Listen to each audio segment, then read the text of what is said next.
দুটো গুলি লাগে প্রভাস মণ্ডলে। প্রথমে হাঁটুর নিচে পায়ে, পরেরটা কোমরের নিচে। ব্লিডিং শুরু হয়, তড়িঘড়ি হাসপাতালে নিয়ে যাওয়া হয়। তারপর হাসপাতাল থেকে কল্যাণ আসে আমার সঙ্গে। কল্যাণ,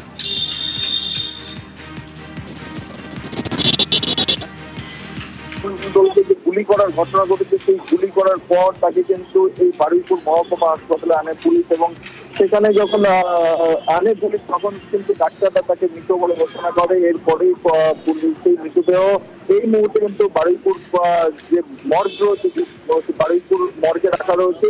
আর কিছুক্ষণ পরেই ম্যাজিস্ট্রেট আসবেন এবং সেই ম্যাজিস্ট্রেট এসে কিন্তু মৃতদেহ শনাক্তকরণ পাশাপাশি যে সমস্ত প্রক্রিয়া রয়েছে সেই প্রক্রিয়া সম্পন্ন করবে, এবং তারপরেই কিন্তু এই মৃতদেহ এখান থেকে নিয়ে হচ্ছে যে কাটাপুকুর মর্গ রয়েছে সেই কাটাপুকুর মর্গে নিয়ে যাওয়া হবে ময়নাতদন্তের জন্য, এবং সেখানেই ময়নাতদন্ত হবে এই প্রবাসী। তবে শুধুমাত্র ম্যাজিস্ট্রেট নয়, ম্যাজিস্ট্রেটের পাশাপাশি একাধিক কিন্তু পুলিশ আধিকারিকরা এই বারুইপুর মহকুমা হাসপাতাল তারা কিন্তু উপস্থিত থাকবেন যখন এই যে মৃতদেহ শনাক্তকরণের পাশাপাশি যে সমস্ত এনকোয়ারি থাকে সেই এনকোয়ারির সময় কিন্তু একাধিক পুলিশ আধিকারিকরা উপস্থিত থাকার কথা রয়েছে। তবে যে ঘটনা ঘটেছে সেই ঘটনা নিয়ে একদিকে যেমন যথেষ্ট এলাকার যে সমস্ত মানুষজন রয়েছে তারা কিন্তু যথেষ্ট পুলিশের ভূমিকা নিয়ে তারা খুশি যে ঘটনা ঘটছে। বারবার কিন্তু এই প্রবাস তার বয়ান বদলাচ্ছিল, এলাকার মানুষের সঙ্গে একরকম বলছিল, পুলিশের আধিকারিকদের সঙ্গে এক আধিকারিকের সঙ্গে নাবালিকার সঙ্গে যা হয়েছিল বলে অন্তত ময়না তদন্তের প্রাথমিক রিপোর্টে জানা যাচ্ছে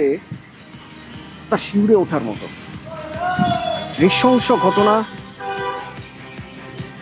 সেই ঘটনা যখন সামনে আসছে যে কিভাবে তার উপর অত্যাচার করা হয়েছে, কিভাবে গলায় পা তুলে দেওয়া হয়েছিল, এমনকি তাকে যখন জলে ফেলে দেওয়া হয়েছিল তখনও বেঁচে ছিল, পাকস্থলীতে জল পাওয়া গিয়েছে। এই ভয়ঙ্কর ঘটনা ঘটিয়েছে যারা, তাদের কি শাস্তি হওয়া উচিত?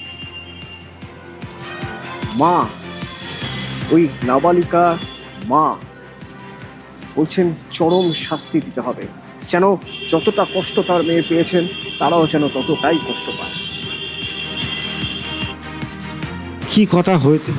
সে বলেছে বাইরে যাচ্ছি, বা সেই কোথায় যাচ্ছে কিছু বলে যায়নি। তার পরেক্ষণ খোঁজ হয়েছে, তা খুঁজে পাইনি। তারপর আমরা ডায়েরি করতে গেলাম, ডায়েরি করলে পুলিশ আসেনি। আমরা পাড়া প্রতিবেশ লোকজন নিয়ে খুঁজতে বেরিয়েছিলাম। তারপর আবার ক্যাম্পে পুলিশদের আবেদন করেছিলাম, ওদেরকে নিয়ে গিয়েছিল। সিসি ক্যামেরাতে দেখে সে অপরাধীদের ধরলো, তাদেরকে যেন কঠিনভাবে শাস্তি দেওয়া হয়। আমার মেয়েকে যেরকম শাস্তি দিয়ে মেয়েছে, তাদেরকে ওরকম শাস্তি দিয়ে ফাঁসি ঝুলানো হয়।